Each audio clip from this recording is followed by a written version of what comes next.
Hola, ¿cómo estáis? Bueno, antes de empezar, pediros disculpas por el error del otro día, en mi último audio, el 13º día,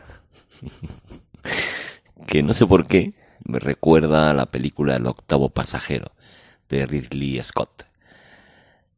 Como solíamos decir mi hermana melliza y yo hace tiempo, cuando éramos jóvenes e inexpertos, qué vida más perra, y ni siquiera hay una guerra. Cucha, cucha, cordero al matadero y fiebres en enero. Venga, ahora sí, voy para allá. Besos. Las barbas del profeta, de Eduardo Mendoza. Biblioteca Premios Cervantes.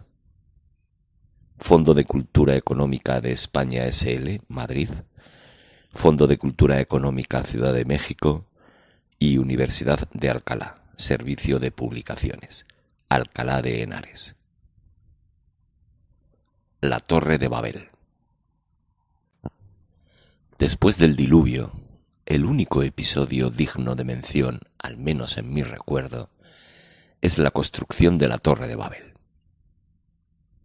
El relato no dejaba claro si la intención de construir la torre era ponerse a salvo de futuros diluvios o, como decía el libro, levantar una torre tan alta que llegara al cielo. Lo primero parece puesto en razón. Lo segundo es un disparate que no se le ocurre a nadie. La cuestión es que los habitantes de la ciudad de Babel empezaron a levantar la torre. No sabemos qué forma tenía y mucho menos cómo pretendían resolver los problemas técnicos que todavía hoy presenta la construcción de un rascacielos.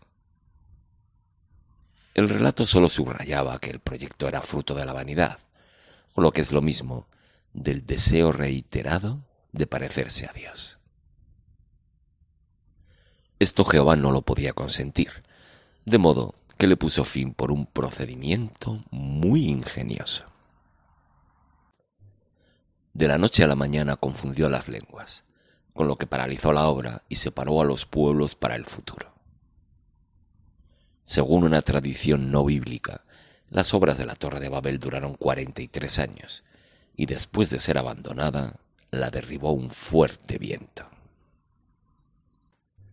Una vez más, todos entendíamos que la historia era alegórica, al menos hasta un punto. Para paralizar una construcción a base de confusión lingüística, es preciso que la separación de lenguas se produzca de golpe, y no por derivación, como sucede en la práctica. Es decir, que un buen día un capataz se dirigía a un obrero en un idioma y éste no le entendía como le entendía la víspera, porque de repente su lengua materna era otra.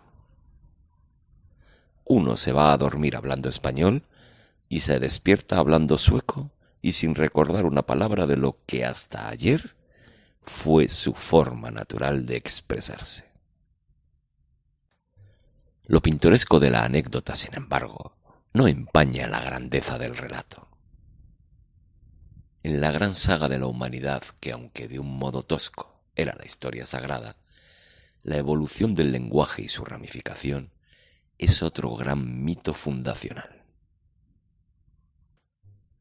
Y la forma de contarlo, unido al mayor proyecto arquitectónico jamás pensado, es lo que hace de esta historia un relato inolvidable, y la forma habitual todavía hoy de referirnos a la diversidad lingüística. De la construcción de la Torre de Babel se hace eco Flavio Josefo en su obra Antigüedades Judías. Da por buena la motivación de ponerse a salvo de inundaciones y añade dos datos.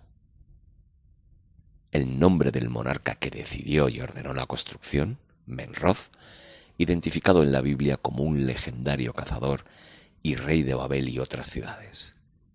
Y el material de construcción: ladrillos cocidos ensamblados con betún para impermeabilizar el conjunto.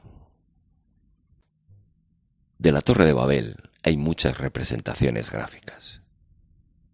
Sin duda la mejor es el cuadro de Peter Brahe el Viejo, que se encuentra en el Kunsthistorisches Museum de Viena. El tema del origen del lenguaje ha preocupado siempre a los hombres y sigue siendo hoy en día fuente de estudio y debate. De todas las obras de la humanidad, este método de transmitir ideas por medio de sonidos articulados por la salida del aire a través de unas membranas mal llamadas cuerdas vocales es la más prodigiosa. Por supuesto, no hay constancia de cómo surgió.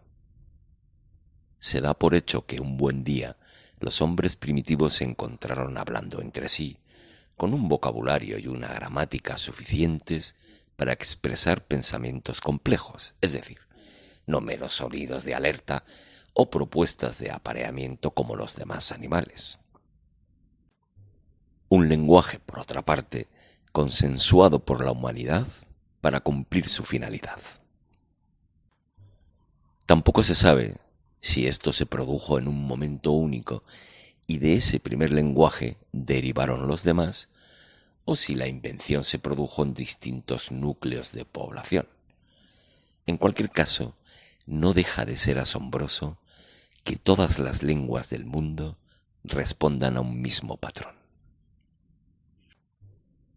En los tiempos más remotos, no faltaron personas interesadas en esta cuestión. Herodoto refiere el caso de un faraón de Egipto llamado Psamético I. Hombre con inclinaciones científicas y con objeto de averiguar cuál era el idioma primigenio de la humanidad, tomó a 2 niños recién nacidos y los encomendó al cuidado de un pastor con la condición de que los niños no oyeran pronunciar nunca una sola palabra. De este modo, razonaba Psamético I, cuando los niños empezaran a hablar entre sí o con el pastor, lo harían en el lenguaje original de la humanidad. Transcurrido cierto tiempo, los niños articularon finalmente algo parecido a la palabra becos. Esta palabra, en el idioma frigio de su tiempo, significaba pan. La conclusión era que los niños, espontáneamente, pedían al pastor que los alimentara, y lo hacían en el primer idioma del mundo, o sea, el frigio. Herodoto nos refiere si los niños continuaron hablando frigio, o si con este primer hallazgo se dio por concluido el experimento. Desde luego, nadie le prestó mucha atención. El pan es un invento muy posterior al lenguaje. Estudiosos contemporáneos de Herodoto ya rebatían la validez del experimento y alegaban que el sonido becos se limitaba a reproducir el balido de las cabras o las ovejas del pastor en cuya compañía habían crecido los niños, lo cual, de paso, demostraría que el lenguaje se adquiere por asimilación, es decir, de oídas.